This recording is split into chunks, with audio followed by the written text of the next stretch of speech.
Assalamualaikum warahmatullahi wabarakatuh.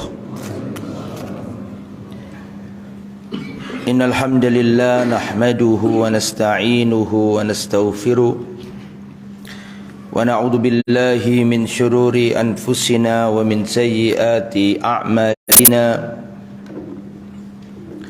Man yahdihillahu fala mudilla lahu wa man yudlil fala hadiya lahu. وأشهد أن لا إله إلا الله وحده لا شريك له وأشهد أن محمدا عبده ورسوله لا نبي ولا رسول بعده. اللهم صل وسلم وبارك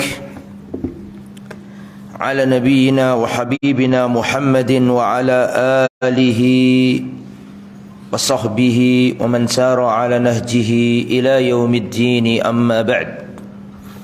Ikhwati fillah, a'azzani Allahu wa iyyakum. Alhamdulillah, kita bersyukur kepada Allah Subhanahu wa taala, diringankan langkah kaki kita, dipermudah perjalanan kita, dan yang lebih penting masih dilapangkan hati dan dada-dada kita sehingga kita bisa kembali bertemu di masjid yang kita cintai ini.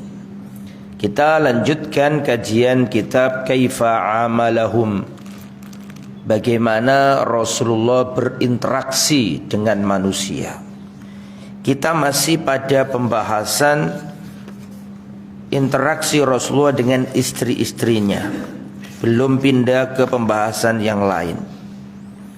Masih membahas bagaimana Rasulullah memperlakukan istri-istrinya.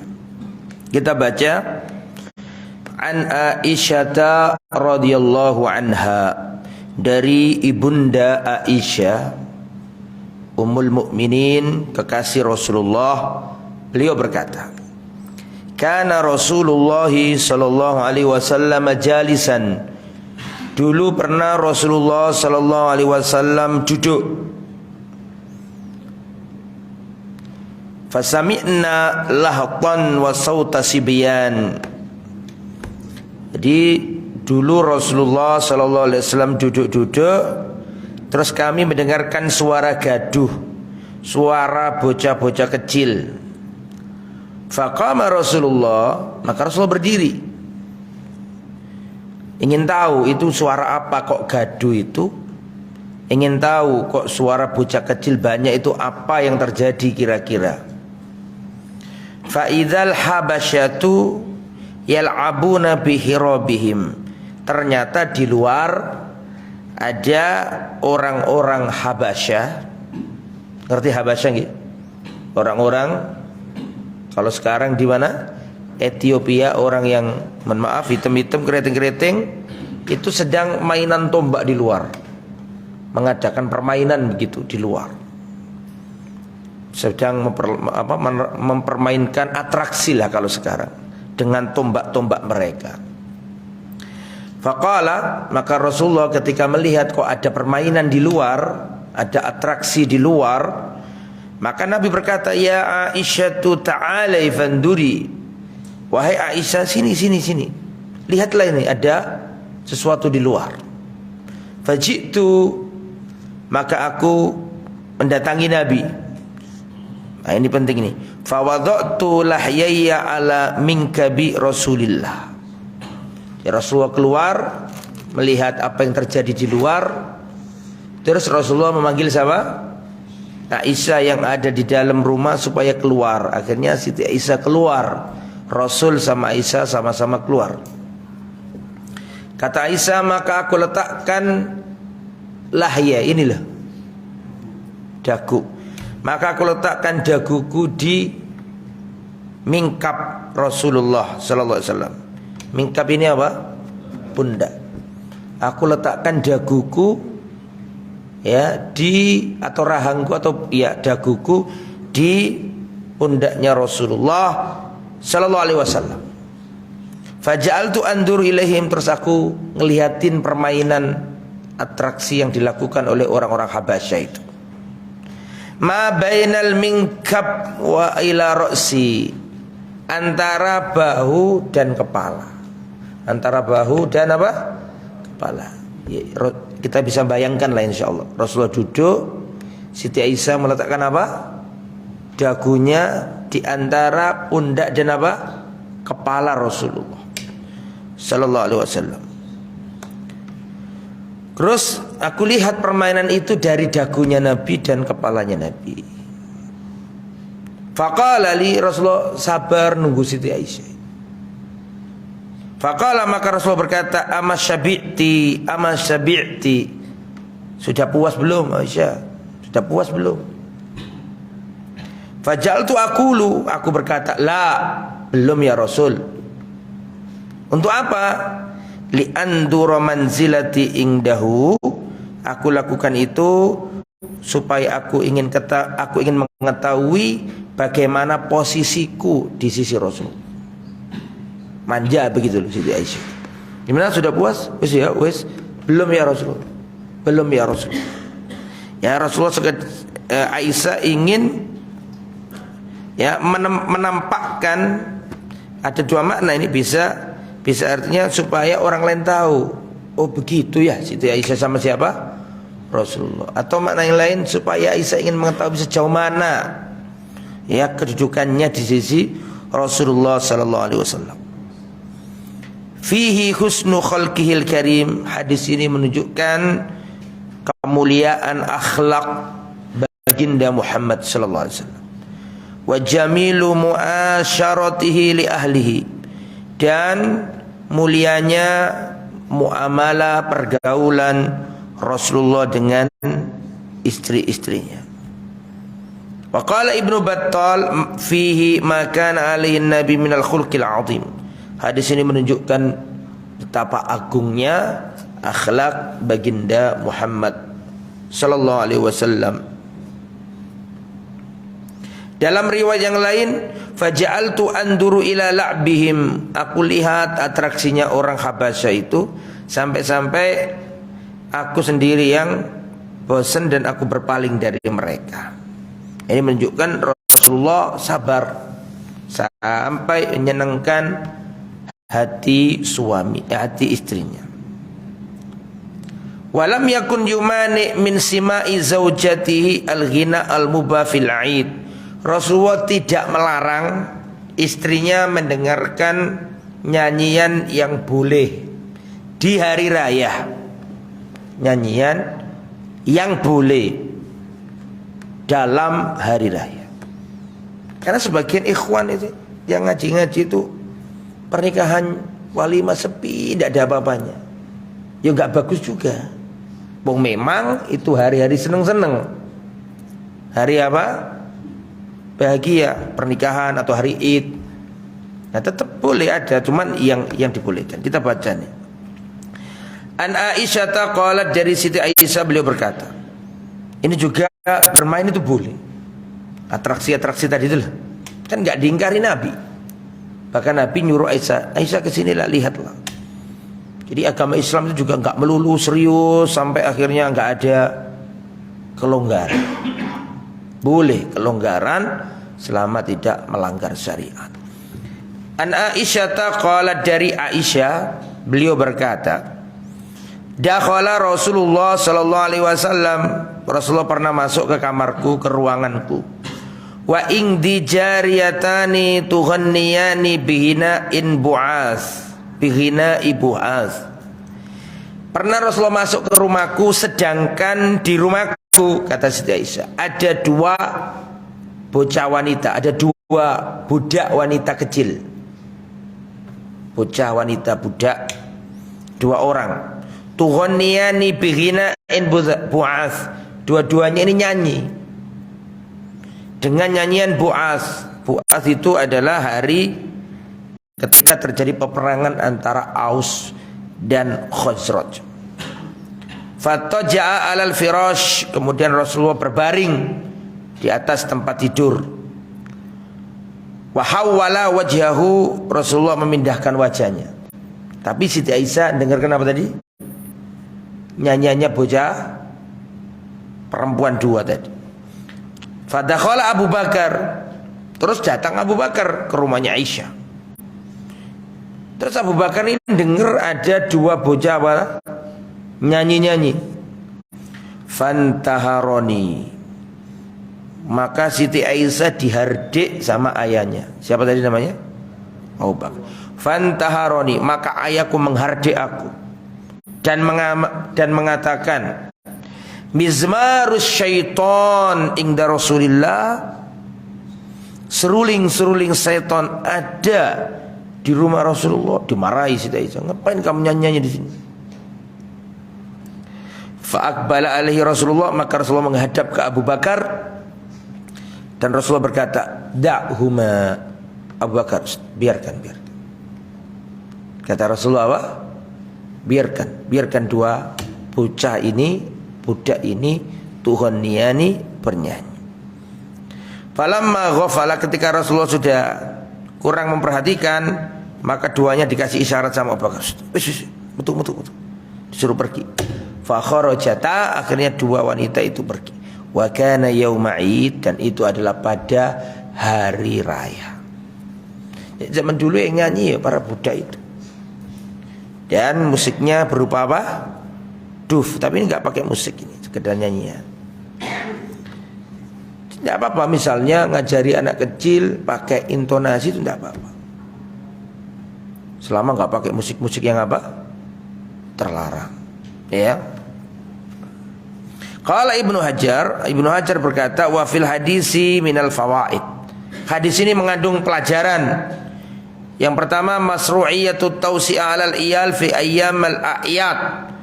Ya, disyariatkannya untuk memberi kebahagiaan, melonggarkan diri di hari-hari istimewa seperti hari raya.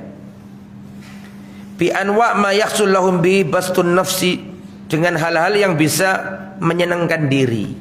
Wa tarwihul badan min kulfil ibadah, termasuk merehatkan badan dari beban ibadah. Ya bolehlah layah-layah, itu boleh. Ini hari raya setelah sebulan penuh, ya mujahadah, puasa dan seterusnya, maka pada hari raya dibolehkan sama Nabi, asalkan tetap dalam koridor. Fakana Nabi yurakhis fi awqatil afrah. Nabi itu ngasih keringanan, ngasih rukhsah, ngasih dispensasi pada waktu-waktu yang memang di situ ada kegembiraan, untuk ada nyanyian, untuk ada hal-hal yang menyenangkan. Di antaranya kal a'yad, hari raya, wan nikah, dan hari pernikahan. Fi dharb biduf, dengan menabuh duf. Apa sih duf itu? Rebana. Wa taghanni ma'adzalika bihadil asy'ar, dan boleh bernyanyi, menaikkan suara, merendahkan suara, itu boleh. Karena sebagian kita menghadiri pernikahan ini sepi, tidak ada apa-apanya. Nah, ya enggak gitu juga. Tapi juga kita pernah menghadiri pernikahan yang disetel ceramahnya Ustadz Yazid, ceramahnya Ustadz Fulan, jadi beda rek. Wong pernikahan kok diisi apa? Kajian. Ya enggak cocok juga. Jadi ojo nemen-nemen gitu. Tetap boleh kan, cari ada di yang duf-duf gitu. Yang penting biar ini adalah hari apa? Hari senang-senang, selama tidak pakai musik yang aneh-aneh gitu ya. Dan saya lihat juga sebagian di pernikahan keluarganya masyayikh juga ada pakai mengumandangkan syair. Ya, mengumandangkan syair pakai rebana, boleh, nggak apa-apa. Dan insya Allah ada kok di YouTube, diambil kasetnya misalnya, terus digunakan untuk walimah. Insya Allah tidak mengapa. Ya. Ada syair yang isinya itu tauhid semua, tapi karena biasanya diputar menjelang maghrib, bunyi klakson, bunyi sepeda motor, bunyi orang ngegas, terus suara mungkin mikrofonnya, speakernya itu cempreng kabeh, akhirnya kehilangan keistimewaan. Sama dengar biasanya. Aghibu wa dhullatu ifila yaghibu, itu pernah dengar? Ya itulah kalau sebelum maghrib itu. Itu isinya tauhid semua itu padahal. Tapi kita kurang paham karena suaranya enggak jelas. Pernah dengar nggak? Itu boleh dibacakan dalam, atau hal-hal yang periangan yang tidak ada unsur-unsur kerusakan, maka nggak apa-apa. Ya. Kemudian walamma futihat biladu Faris, ketika negeri Persia ditaklukkan di zamannya Sayyiduna Umar bin Khattab dengan jenderalnya yang bernama siapa? Sa'ad bin Abi Waqqas. Warum dan Romawi juga berhasil ditaklukkan di Syam. Abu Ubaidah bin Jarrah, Khalid bin Walid, sehingga orang Romawi pergi ke Konstantinopel. Lah mulailah budaya-budaya Persia, budaya-budaya Romawi itu terinfiltrasi ke negeri-negeri Islam, musik-musik, sehingga kadang-kadang itu nyampe ke tanah Arab karena mengadopsi budaya-budaya Persia dan Romawi tersebut, sehingga terjadilah apa yang terjadi. Tidak hanya musiknya, pemikirannya. Di zaman Khalifah Al-Ma'mun, Al-Ma'mun itu anaknya Harun Ar-Rasyid, dinasti Abbasiyah. Abul Abbas, pendiri Abbasiyah setelah Umayyah dihancurkan, mendirikan negara baru namanya Abbasiyah. Abul Abbas As-Saffah, Abu Ja'far Al-Mansur, Al-Mahdi, terus Harun Ar-Rasyid. Lah Harun Ar-Rasyid ini punya anak Al-Amin, Al-Ma'mun, Al-Mu'tasim. Al-Amin jadi khalifah, dibunuh saudaranya sendiri, Al-Ma'mun. Al-Amin emaknya Arabiyah, Al-Ma'mun emaknya Farisiyah, Persia. Al-Ma'mun membunuh Al-Amin. Al-Amin mati, Al-Ma'mun naik jadi khalifah setelah membunuh saudaranya. Nah, di zaman Al-Ma'mun ini tidak hanya musik yang diambil, tapi juga pemahaman rusak dari Yunani dimasukkan ke negeri Arab. Sehingga di zaman Al-Ma'mun itu buku-buku Yunani diterjemahkan dalam bahasa Arab, seperti bukunya Aristoteles, bukunya Plato, bukunya Socrates, diterjemahkan ke bahasa Arab. Makanya di zaman Al-Ma'mun ini negara Islam, khilafah Islamiyah pada waktu itu dikuasai oleh, atau orang-orang yang mengelilingi khalifah itu orang-orang yang terpengaruh atau orang-orang yang merupakan dedengkot pemikiran apa? Mu'tazilah, liberal lah kalau sekarang. Sampai-sampai ulama disiksai, dieksekusi. Di antara ulama yang disiksa siapa? Imam Ahmad bin Hanbal. Karena itu tadi sudah pemikiran-pemikiran Yunani terserap sehingga mempengaruhi kebijakan kekhalifahan pada waktu itu. Nah begitulah ya. Terus wa an Aisyah radhiyallahu anha qalat, dari Siti Aisyah beliau berkata, kuntu al-abu bil banati ingdan Nabi. Perhatikan. Dulu aku punya mainan anak-anak perempuan di sisi Rasulullah. Jadi Aisyah itu punya anak-anak perempuan. Tahu anak perempuan. Ketika ditanya oleh Nabi, apa ini wahai Aisyah? Banati, ini anak-anak perempuanku ya Rasulullah. Ternyata apa itu? Boneka. Tapi bayanganmu boneka zaman itu jangan seperti boneka zaman sekarang. Ono pabrik, ono alat zaman biyen gak ono. Ya, tapi ada mainan gitu lah. Siti Aisyah itu punya mainan bocah-bocah kecil perempuan. Makanya disebut anak-anak perempuanku, ya boneka itu. Fakana li sawahibu yal'abna ma'i, dan aku punya teman-teman wanita yang bermain sama aku. Ini kan berarti Aisyah itu memang umurnya masih apa? Kecil banget. Wong nikah sama Nabi sudah jadi istri lagi, masih mainan ini. Ya, wa kana li sawahibu yal'abna ma'i.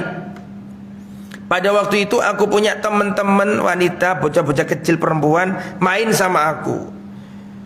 Fakana Rasulullah sallallahu alaihi wasallam idza dakhala yataqamma'na minhu. Dan dulu Rasulullah SAW kalau masuk, Rasulullah itu masuk melalui hijab Kemudian Rasulullah Shallallahu Alaihi Wasallam ya membiarkan Aisyah bermain dengan teman-temannya. Rasulullah nikah sama Aisyah umur 6 tahun. Tapi dikumpuli sama Nabi berumah tangga, Aisyah umur berapa? 9 tahun. Ini dijadikan alasan oleh orang-orang pembenci Islam dari kalangan orang orientalis, liberal. Sekarang orang barat ini sudah gini aja wis. Jelaskan kepada kami, kenapa Muhammad kok Sallallahu Alaihi Wasallam orang tua itu kok nikah bocah kecil? Jelaskan kepada kami.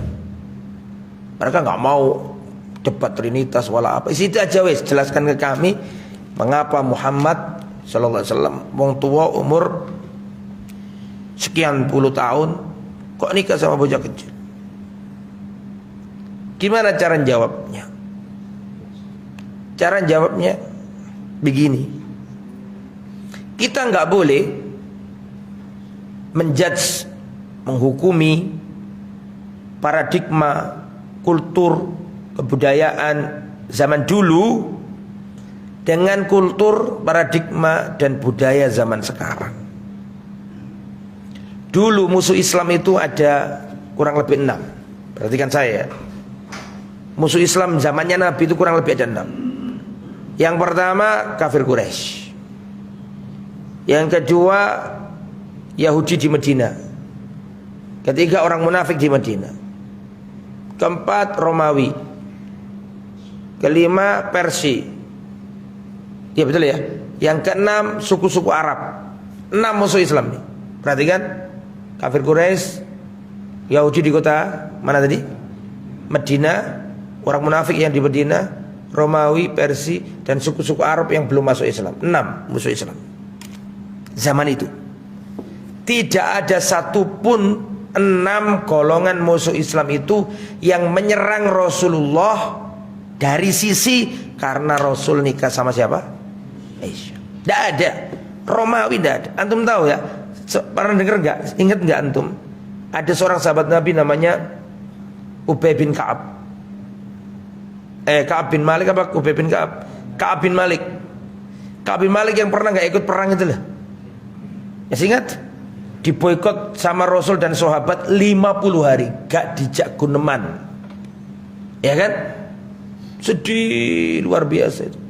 Itu saja Ka'ab bin Malik disurati Romawi. Disurati Romawi. Kesinilah. Teman-temanmu telah menghinakan dirimu. Kesinilah. Kita akan memuliakan. Maksudnya supaya datang ke sana dikorek-korek informasinya gitu loh. Itu kejadian gitu aja, kejadian begitu aja. Nabi apa tadi? Memboikot saat beberapa sahabat itu aja beritanya sampai kemana? Apalagi Nabi nikah. Nikah kan disiar-siarkan iya kan? Jelas ketahuan. Gak ada orang Romawi, orang Persia, orang kafir Quraisy. Orang kafir Quraisy itu didik elek Nabi, digelek-geleki kok. Betul apa enggak? Dicari-cari untuk menghantam Nabi. Di mana ada celah mesti dimasuki. Apalagi orang munafik mengintai. Ya, wong Aisyah terlambat perang apa itu? Bani Mustalik itu. Terlambat perang sama Sofwan itu kan, Ibnu Mu'attal itu kan. Wong beliau terlambat perang wong loro karena ketinggalan. Ngene diwara apa? Berzina. Itu menunjukkan bahwa orang-orang munafik itu berusaha metani Nabi, celai Nabi dicari. Orang Yahudi apalagi sumber konspirasi. Romawi, Persia. Tapi tidak ada satupun 6 musuh Islam pada waktu itu yang menyerang Nabi, ngolok-ngolok Nabi, jelek-jelekkan Nabi dari sisi karena Nabi nikah sama bocah kecil. Tidak ada. Mengapa kok nggak ada? Ya karena pada waktu itu semua manusia melakukannya. Mau kafir Quraisy, mau Persia, mau Romawi, mau Cina, mau India, mau Afrika, mau Eropa, zaman itu ya, zaman itu wanita kalau sudah balik berarti apa? Dinikah. Jangankan zaman Nabi Romawi Persia, zaman mbah-mbahku benduk desa itu loh. Wong wedok balik dinikah. Gak usah zaman biyen, zaman sik wingi lah. Wong Jawa-Jawa biyen kan ngono kan. Pakai wis apa? Balik nikah. Artinya kalau lihat dari hadis ini bener-bener sih enom banget Siti Aisyah. Bayangkan, kuntu al abu bil banat, aku main-main dengan apa? Boneka-boneka. Berarti kan kecil banget Siti Aisyah itu. Tapi sudah apa tadi? Sudah balik ketika umur berapa? 9. Ini juga dalil bolehnya boneka selama boneka ini tidak mirip sempurna dengan manusia. Ya nggak apa-apa. Tapi kalau kayak Barbie ini nggak boleh, karena itu patung jelas wajahnya, hidungnya, matanya persis. Adapun apa namanya boneka-boneka yang sifatnya mainan, ya, yang nggak ada wujud aslinya seperti itu, maka nggak apa-apa. Ya. Siti Aisyah juga punya boneka berupa apa? Kuda. Yang ada apanya? Iya, kono tangan ya Pak kuda. Sayap. Kuda yang ada sayap. Ditanya sama Nabi, apa ini Aisyah? Ini kudanya Sulaiman. Tidakkah kau tahu ya Rasulullah? Nabi Sulaiman itu punya apa? Kuda bersayap. Rasulullah ketawa aja. Nah ini yang kita baca nih. An Aisyah radhiyallahu anha qala qadima Rasulullah min ghazwati Tabuk au Khaybar. Rasulullah pulang dari perang Tabuk. Perang Tabuk itu musuhnya Romawi. Au Khaybar, kalau Khaybar musuhnya mana? Mana? Hah? Yahudi. Perang Khaybar itu perang dengan Bani Nadir. Bani Nadir itu dulu tinggalnya di Medina. Terus karena membuat rekayasa hampir membunuh Nabi, mereka diusir dari Medina. Kan gitu dulu ceritanya. Lari kemana? Lari ke Khaybar. Di Khaybar inilah Nabi ketemu dengan istrinya. Siapa? Sofia binti Huyai bin Akhtab. Akhirnya dinikahi sama Rasulullah SAW. Nah setelah pulang dari Khaybar tadi, Rasulullah SAW masuk ke rumahnya Aisyah. Pada waktu Aisyah sedang mainan dengan anak-anak perempuannya. Apa maksud anak perempuannya tadi? Boneka-bonekanya. Rasulullah berkata, "Ma hadza ya Aisyah?" Apa ini Aisyah? Bayangkan Rasulullah habis pulang perang. Perang itu kan penuh bawa pedang, bawa tombak, ketemu musuh. Baru pulang-pulang ada boneka, bayangkan. Berarti itulah kehidupan, gak bisa serius terus gitu loh. Hah? Ma hadza ya Aisyah? Apa ini wahai Aisyah? Qalat banati, anak-anak perempuanku ya Rasulullah. Wa ra'a bainahunna farasan lahu janakhani min riqaqin. Setelah itu Rasulullah melihat, duh, kalau yang itu apa? Ada kuda yang terbuat dari apa tadi? Yang ada apanya? Dua sayapnya. Qal ma hadzal ladzi ara wasatahunna. Ya Aisyah, kalau yang di tengah-tengah itu apa? Kata Siti Aisyah, farsun, kuda ya Rasulullah. Ma hadzal ladzi alaihi. Terus kuda kok punya apa? Ada apanya di atasnya itu? Janahani, dua sayap ya Rasulullah. Farasun lahu janahani. Duh, kuda punya sayap tah? Apa kata Aisyah? Ama sami'ta anna li Sulaiman khailan lah ajniha? Tidakkah engkau tahu? Apakah tidakkah engkau pernah mendengar? Baik, Rasulullah digituin. Tidakkah engkau pernah mendengar ya Rasulullah bahwa Nabi Sulaiman itu punya kuda yang kudanya memiliki sayap? Lah, terus Aisyah erungun kudu kondi. Panggil Rasulullah. Paham maksudnya enggak? Siti Aisyah erungun kondi wong ini ke Rasulullah. Seandainya tahu kan mesti jadi Rasulullah tak? Tidakkah kau tahu ya Rasulullah bahwa Nabi Sulaiman itu punya kuda dan kudanya Nabi Sulaiman punya apa? Sayap. Fadhahika, Rasulullah tersenyum. Hatta ra'aitu nawajidahu. Kata Aisyah, sampai aku melihat nawajid, gigi apa? Geraham Nabi. Sampai aku melihat gigi geraham Nabi. Nah, ini menunjukkan bagaimana Rasulullah bermuamalah dengan istri-istrinya.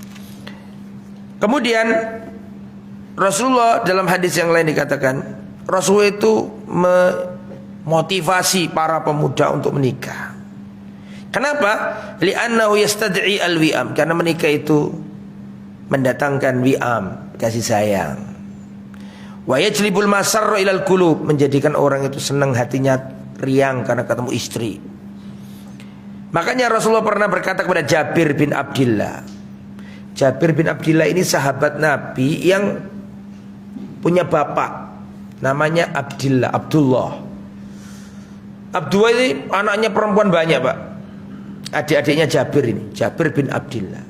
Abdillah ini Abdullah punya anak perempuan banyak, saudaranya Jabir. Hei Jabir, kamu gak usah ikut perang, Abi aja yang ikut perang.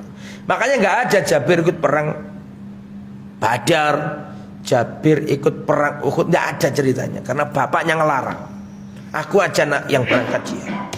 Waktu perang Uhud, ayahnya ngomong begini, wahai anakku Jabir, aku punya firasat aku akan terbunuh dalam perang ini. Dan hal yang paling bergelayutan di pikiranku ini utangku dan anak-anak perempuanku. Berarti adik-adikmu, begitu kan maksudnya. Bisa dipahami ya? Terus terjadilah perang dan benar gugur ini. Siapa namanya? Abdullah. Setelah itu Jabir menikah. Nikah datang ke Nabi. Tazawwajtu ya Rasulullah, aku menikah ya Rasulullah. Nabi bertanya, janda apa gadis ya Jabir? Janda ya Rasulullah. Rasulullah kaget loh, apa mesti nom-noman kok pilih janda? Fahalla jariyatan tulaibu wa tulaibuka. Kenapa enggak milih yang gadis? Tulaibuha, kamu bisa main-main dengannya. Wa tulaibuka, dan dia pun bisa bermain-main denganmu. Fatudhakikuha fatudhahikuha tudhahikuha wa tudhahikuka. Kamu bisa membuat dia tertawa, dia juga bisa membuat kamu tertawa. Dijawab sama Jabir, ya Rasulullah, aku itu punya adik perempuan banyak. Lah kalau aku nikah yang seumuran sama adik-adikku, pasti nanti akan apa? Tukaran sama adik-adikku. Karena dia juga memegang wasiatnya ayahnya, suruh perhatian sama adik-adiknya. Nah setelah itu baru Jabir ini ikut perang. Ya, setelah itu Nabi mengatakan kullu syai'in laisa min dzikrillahi fawalahun. Setiap sesuatu yang kosong dari zikir mengingat Allah itu lahwun, sendaguro yang terlarang, yang enggak bagus, kecuali 4 hal. Setiap sesuatu yang kosong dari mengingat Allah, zikir, itu sendaguro, kecuali 4 hal. Sendaguro tapi dihitung ibadah, permainan tapi dihitung ibadah. Yang pertama, masyur rajul bainal ghoradain, jalannya seorang laki-laki di antara anak panah, maksudnya berjihad, perang, latihan gitu. Nomor 2, watadibu farosahu, seorang melatih kudanya, latihan berkuda. Yang nomor 3, wa mulabatu ahlihi, bermain dengan istri. Nah, itu juga sendaguro tapi dihitung ibadah. Wa ta'alamus sibaha, dan berenang. Coba antum bayangkan ya, kok bisa Nabi ngomong berenang itu? Di Mekah Madinah tidak ada apa? Air, nggak ada apa? Sungai. Artinya kalau mau berenang ya dari Madinah harus terus ke barat, ke pantai apa? Laut Merah. Coba hidup di padang pasir, medan pertempuran pada waktu itu ya padang pasir semua. Mau perang apa yang nggak padang pasir? Perang Badar, perang Uhud, perang Khandaq, semua padang pasir. Dan juga apa? Bebatuan begitu. Tapi kenapa Nabi kok ngomong kita ini disuruh latihan apa tadi? Renang. Itu menunjukkan Rasulullah itu punya bu'dun nadhar. Rasul itu mempunyai cara pandang yang jauh ke depan. Nanti umatnya itu akan menyeberangi benua. Makanya peperangan-peperangan nanti terjadi di zamannya Muawiyah. Naik apa? Kapal-kapal perang, menaklukkan Siprus. Bayangkan Siprus itu, Siprus yang di Mediterania itu, yang sebagiannya walaknya ke Turki, sebagian walaknya ke Yunani. Loyalitasnya ada yang sebagian ke Turki. Itu dulu sudah dilalui oleh kapal perang kaum muslimin sejak zamannya Muawiyah bin Abi Sufyan radhiyallahu anhu. Nah, kemudian ini penting ya. Jadi kita ini di rumah itu harus bisa guyon dengan anak dan istri kita. Guyon dengan anak istri itu penting, karena nggak semua orang itu bisa. Padahal itu akhlaknya Nabi. Guyon dengan anak istri di rumah itu penting. Saya bacakan ya. Para sahabat yang garang-garang kayak gitu itu, pendekar-pendekar gitu itu, kalau di rumah mereka ini humanis. Qala Thabit bin Ubaid, kana Zaid bin Thabit. Zaid bin Thabit ini qurra'nya sahabat, ahli Qur'annya sahabat. Ketika Rasulullah wafat, yang jadi khalifah Abu Bakar, terus qurra' ini banyak yang wafat karena ada yang mati dalam perang, sehingga penghafal Quran tinggal sedikit. Maka Umar datang ke Abu Bakar, wahai khalifah, tolong segera tunjuk orang-orang untuk menulis kembali Al-Quran, biar Al-Quran ini gak lenyap. Apa kata apa? Kata siapa? Kata Abu Bakar As-Siddiq, wahai Umar, bagaimana kau nyuruh aku apa yang tidak ada di zaman Nabi? Ya, berat ini, tidak mau. Tapi terus diingatkan sama Umar, ini bahaya kalau nggak ada yang nulis ini. Akhirnya Allah Subhanahu Wa Taala melapangkan dadanya siapa? Abu Bakar. Terus dilihat yang paling ahli Quran siapa? Zaid bin Thabit ya ini, Zaid bin Thabit ini. Paling ahli Quran. Didatangi siapa? Abu Bakar. Wahai Abu Bakar, ya pertama kali Abu Bakar ditanya, Umar itu berkata, ayu ardin takilluni wa ayu sama'in tadilluni. Ya, enggak mau intinya. Terus datang ke Zaid bin Thabit. Abu Bakar datang. Zaid bin Thabit mengatakan, wallahi, seandainya kau perintahkan aku memindahkan gunung ini, pindah dari tempatnya, bagiku itu lebih ringan daripada kau suruh aku nulis apa?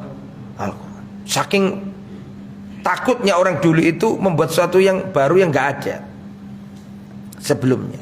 Tapi itu berdalil tentang bolehnya bid'ah dengan ini keliru.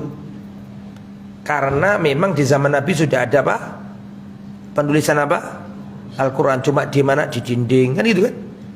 Di kulit-kulit kan gitu kan? Nah ini berarti kan esensinya sudah ada. Esensinya sudah apa? Sudah ada, cuma dipastikan lagi, dibagusin lagi di zamannya Abu Bakar. Akhirnya dikasih penjelasan sama Abu Bakar, akhirnya mau. Sehingga Zaid bin Thabit inilah yang penulis mushaf Al-Quran di zamannya siapa tadi? Abu Bakar. Artinya bukan orang sembarangan, orang ahli ibadah, orang ahli Quran. Nah, kita baca nih. Thabit bin Ubaid berkata, kana Zaid bin Thabit min afkahin nasi fi baitihi. Bayangkan aja. Dulu Zaid bin Thabit ini orang yang humoris, yang lucu, yang ketawa kalau di rumahnya. Wa idza kharaja, tapi kalau keluar rumah, kana rajulan minar rijal. Tapi kalau di dalam rumah, beliau adalah kesatria di antara kesatria Islam. Jadi dulu para sahabat gitu, serius, kerja serius, di luar berjuang, di rumah ketawa sama istrinya. Karena itu haknya keluarga. Jangan sampai masalah pekerjaan yang kalut, penat dibawa ke anak-anak. Perhatikan saya, at-tufulatu la turja. Masa kecil tidak akan pernah kembali. Sayangilah anakmu, karena nanti kalau kamu tua, anak-anak itu akan mengingat hari-hari bahagia itu. Jangan pulang-pulang kasih sulit-sulitnya, penat, pusing. Anaknya baru datang mau nyamperin abinya, tujuannya mengajak main, marah-marah karena banyak tugas, banyak pekerjaan, banyak. Jangan. At-tufulatu la turja. Masa kecil tidak akan kembali. Waktu akan berjalan. Anak kecil itu paling pintar merekam memorinya. Sayangi anakmu. Ya, perhatikan. Kita kan sering doa gini. Allahumma gfirli wali walidayya warhamhuma kama rabbayani. Ini adalah lafaz terindah yang paling kita cintai nanti kalau kita sudah mati, yang akan diucapkan oleh siapa? Anak kita. Itu yang paling nyenengkan hati kita, itu ucapan itu. Allahumma gfirli wali walidayya warhamhuma kama rabbayani. Perhatikan. Kebanyakan orang menjadikan doa ini dalil pentingnya berbakti kepada orang tua. Betul? Betul enggak? Berbakti kepada orang tua harus ndongakno wong tua, Allahumma firli wali walidayya warhamhuma kama rabbayani. Banyak orang dai, ustadz, siapa, kiai, guru selalu mencantumkan hadis ini dalam rangka bakti ke orang tua. Padahal kalau sampai teliti lagi, justru hadis ini tuh perintah untuk memelihara, merawat anak dengan baik. Loh kok iso Ustaz? Iya, coba perhatikan lafadznya. Coba perhatikan lafadznya. Allahumma gfirli, ya Allah ampunilah dosaku. Wali walidayya, dan ampunilah ibu bapakku. Warhamhuma, sayangilah ibu bapakku ya Allah. Perhatikan, kama rabbayani shaghira, sebagaimana mereka dahulu merawat aku ketika aku masih kecil. Ada kata-kata apa? Sebagaimana mereka memelihara aku ketika aku masih kecil. Sebagaimana artinya ya Allah sayangilah wong tuaku sebagaimana dulu dia memperlakukan aku ketika masih kecil.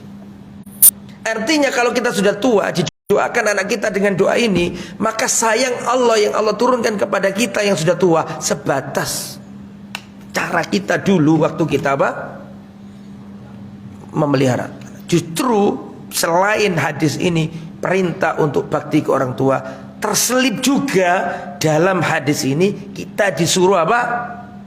Memelihara dengan baik. Karena ada kata-kata anak kita nanti, ya Allah sayangilah kedua orang tuaku sebagaimana dia dulu merawat aku, memelihara aku. Sebagaimana, setara, sepadan. Paham gak maksudnya? Nah kalau kita memeliharanya ya asal-asalan, gak sholat, gak direken, gak dibangunin, yang perempuannya gak pakai jilbab ya dibiarkan. Ya sebatas itulah kasih sayang kita, anak kepada kita kalau kita sudah tua. Makanya harus kita rawat dengan baik-baik. Makanya kalau ketemu anak, ayo disenengkan anak-anak itu.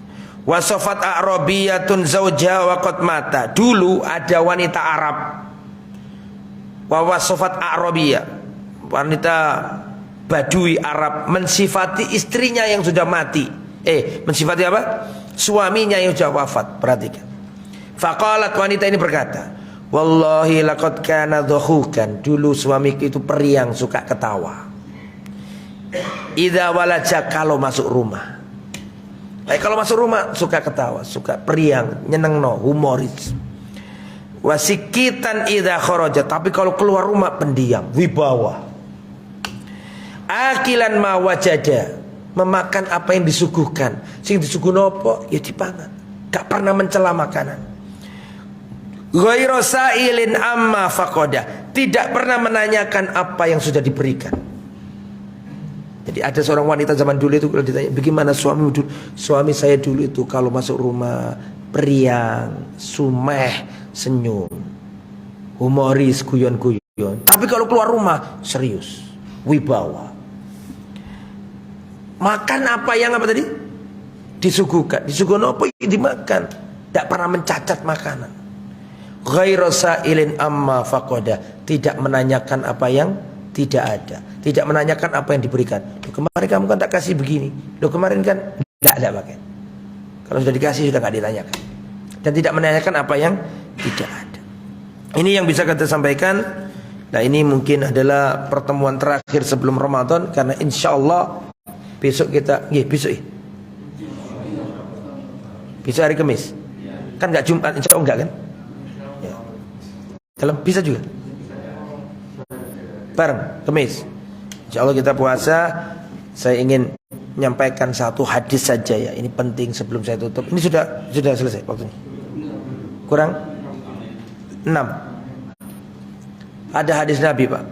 Ini bekal Ramadan supaya sampean semangat kalau ingat hadis ini. Nabi itu pernah so'idal mimbar. Mungkin sudah tahu sebagian antum ya. Rasulullah waktu Ramadan itu pernah naik mimbar. Mimbarnya Nabi ada berapa undak-undakan?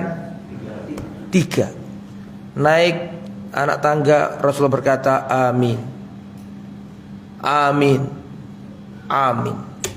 Naik anak tangga pertama, amin. Anak tangga yang kedua, amin. Anak tangga yang ketiga, amin. Para sahabat heran, ngapain Rasulullah kok ngomong amin, amin, amin. Dari dulu Rasulullah naik mimbar gak pernah ngomong kayak gitu. Nah ini Rasulullah naik mimbar kok amin, amin, amin. Ditanya sama sahabat, kenapa panjenengan melakukan itu ya Rasulullah? Naik anak tangga 3 kali berkata amin, amin, amin. Kata Rasulullah, baru saja Jibril berkata kepadaku berdoa 3 hal, dan aku amini ketiga-tiganya. Berarti yang berdoa siapa? Jibril. Yang ngaminkan doa siapa? Rasul. Gak kebayang sing donga Jibril, sing ngamini siapa? Rasul. Itu pasti cospleng. Gak mungkin gak diterima, pasti. Sing donga malaikat Jibril. Jibril ini ketuanya malaikat. Dalilnya mana? Tanazzalul malaikatu warruhu fiha. Pada malam Lailatul Qadar turunlah malaikat-malaikat dan turunlah Jibril. Disebutkan malaikat-malaikat dan Jibril. Ruhul Kudus siapa? Jibril. Seandainya disebutkan turunlah malaikat-malaikat titik, sebenarnya Jibril sudah masuk.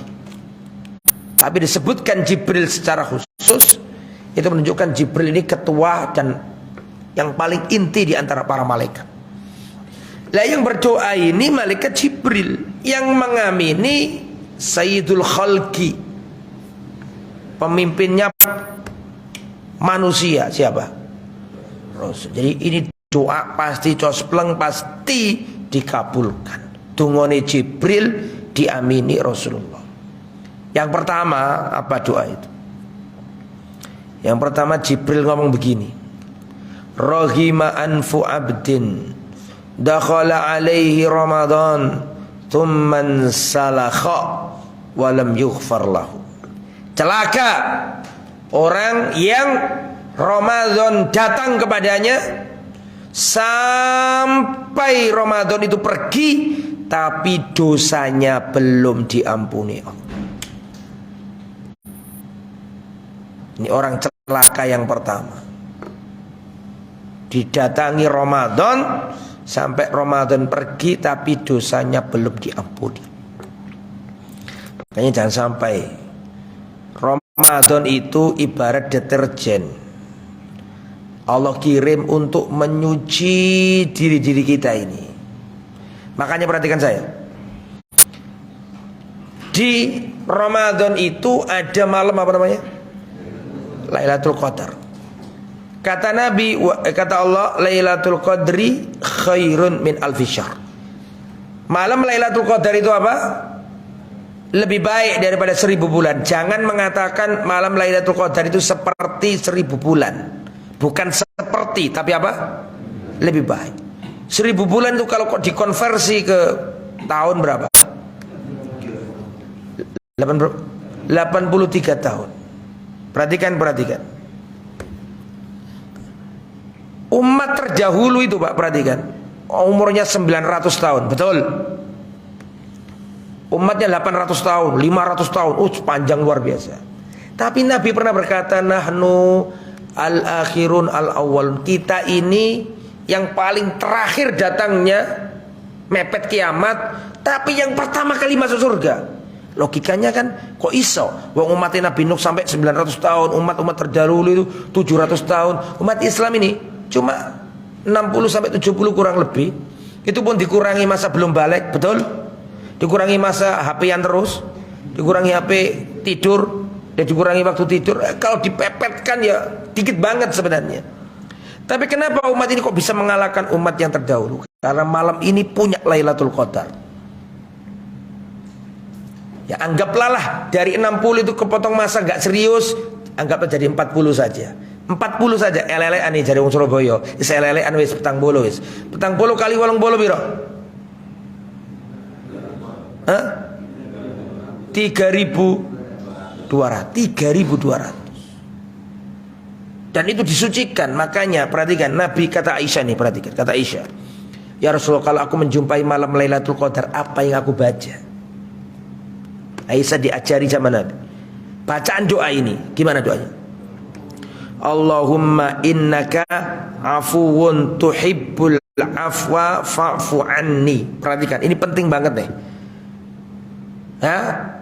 Allahumma innaka afuwun tuhibbul afwa fa'fu anni. Ya Allah, engkau itu maha afwu, pemaaf. Tuhibbul afwa, engkau mencintai pemaafan. Fa'fu anni, maka maafkan aku. Kenapa Nabi kok enggak ngajari Aisyah seperti ini?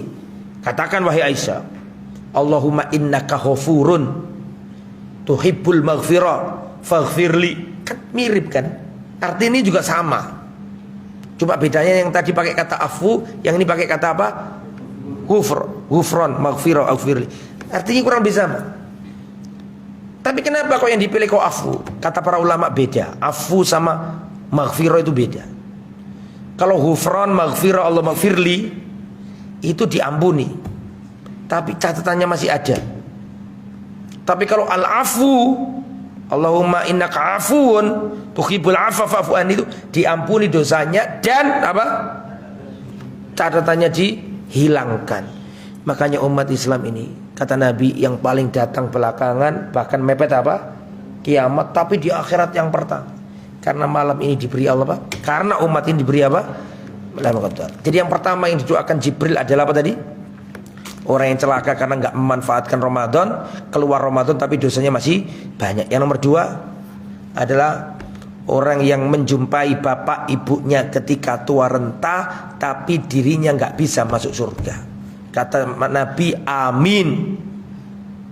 Dikasih wong tua loro, dia sempat ketemu wong tua nih, tapi gak iso mlebu surga. Iki wong celaka iki. Harusnya kan gampang gelek surga nek ana wong tua loro, tapi dia gak iso.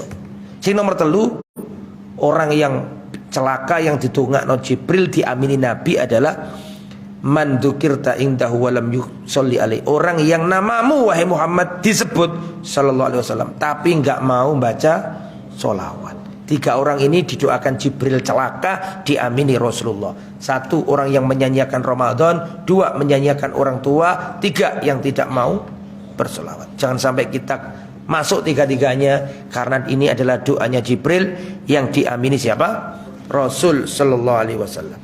Itu yang bisa kita sampaikan. Terima kasih. Insyaallah kita ketemu setelah Ramadan dalam kajian ini. Semoga Allah Subhanahu wa taala memudahkan kita. Kita tutup dengan bacaan kafaratul majlis.